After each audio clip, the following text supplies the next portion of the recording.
hello to my little friend. Hello there little friend, and hello to everybody else. Welcome back to the channel. Why don't you grab yourself a proper brew, sit down and prepare to have your childhood memories entirely invalidated. We've all spent time slagging off Hollywood for its complete inability to come up with an original thought. And look, 90% of the time, movie remakes are absolute unadulterated garbage designed to separate you from your cash. But occasionally, just very occasionally, a director looks at an old film and says, right, that was a decent attempt, but let's actually make it brilliant. Today, we're looking at the exceptions to the rule. Here is the definitive list of movie remakes that didn't just copy the original, they took it out back, gave it a proper pasting and stole its lunch money.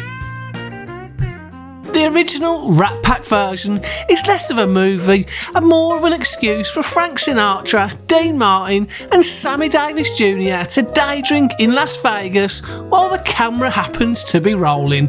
The actual heist is incredibly boring and the ending is a total damp squib. Steven Soderbergh turned up in 2001, brought George Clooney and Brad Pitt and actually bothered to write a plot. It's slick, the music is fantastic and everyone looks impossibly cool. It took a lazy hangover of a movie and turned it into the ultimate heist caper.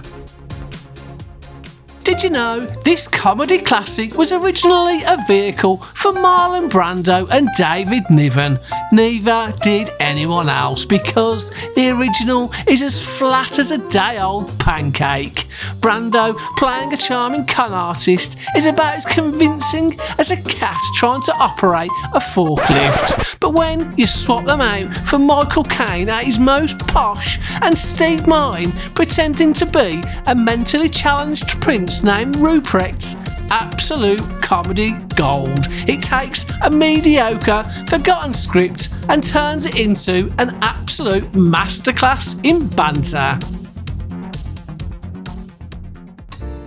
The 1969 original won John Wayne an Oscar, which is nice, but the film itself is coated in a thick layer of Hollywood cheese. John Wayne basically just plays John Wayne with an eye patch and the dialogue feels like a standard Saturday morning western.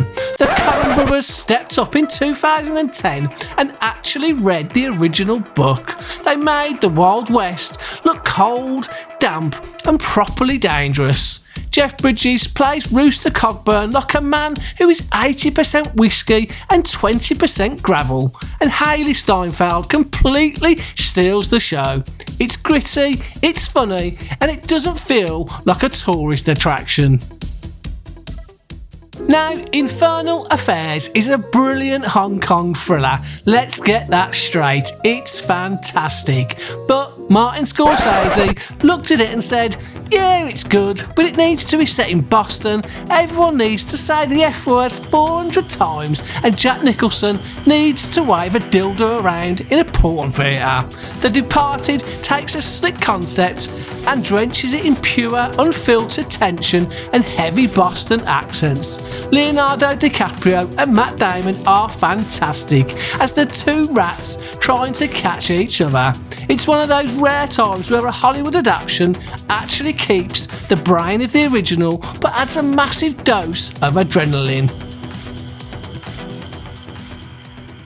The 1987 version stars Scott Glenn and is so aggressively forgettable it might as well just have been written in disappearing ink. It's a standard paint-by-numbers action movie where everyone looks like they'd rather be doing something else. Then Tony Scott takes the wheel in 2004, gives Denzel Washington a bottle of Jack Daniels and an absolute trunk full of explosives and unleashes him upon Mexico City.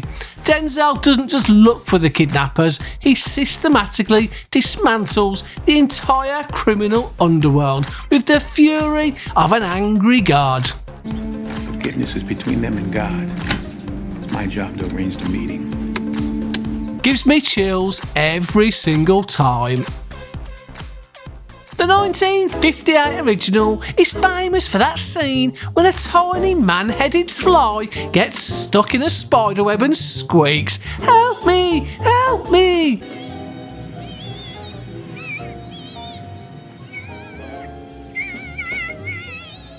It's about as terrifying as getting threatened by a wet paper towel. Enter David Cronenberg in 1986. He takes Jeff Goldblum, who is already delightfully weird, and slowly dissolves him into a dripping, acid-vomiting genetic disaster area. It's not just a horror film, it's a tragic love story where a bloke's ear falls off into a bathroom cabinet.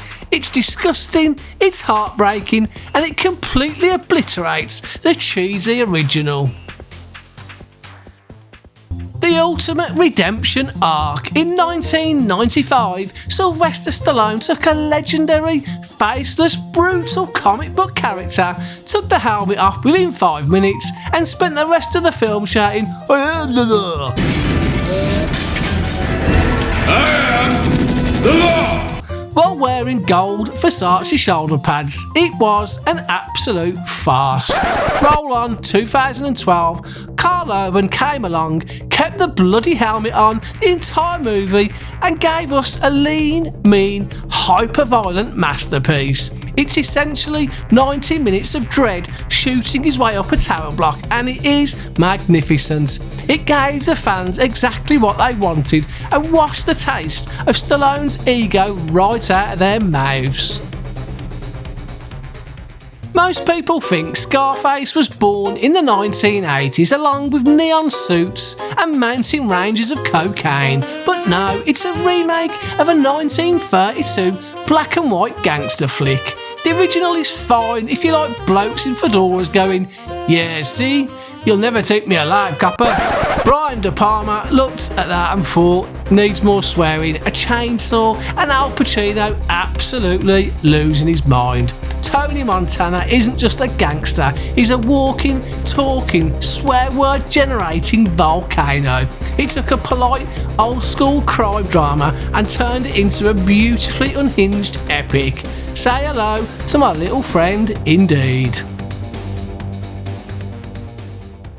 This one is pretty hilarious because Michael Mann actually remade his own bloody movie. He made a TV pilot called LA Takedown, realised it looked a bit cheap and half-baked and decided to do it again but with a proper budget. He replaced a bunch of no-name TV actors with Al Pacino and Robert De Niro and gave them the most realistic gunfight in cinematic history and created an absolute masterpiece of modern crime. It's proof that if at first you don't succeed, just hire De Niro and fire 500,000 blanks round the streets of Los Angeles. And we finish with a masterclass in how not to bore people to death. The 1951 original features a giant, murderous alien that is, I kid you not, essentially an interstellar carrot. It's a bloke in a green suit who looks like he's wandered off the set of a budget pantomime. Then John Carpenter turns up in 1982, grabs Kurt Russell and says, "What if, instead of a vegetable, the alien is a horrifying, shape-shifting nightmare that turns a husky inside out?" The practical effects alone make the original look like a school play. It's tense, it's suffocating, and nobody is getting terrorised by a root vegetable. Brilliant. Right, that's my bit done. Which one of these did I get right and which one are you going to violently disagree with in the comments? Did I disrespect the Rat Pack too much? Let me know down below. Please like and subscribe, and for the love of God, don't go watching the 1995 Judge Dredd, not unless you've got a migraine, that is. Till the next time. I never broke the law. I am the law. See ya. Videos and I am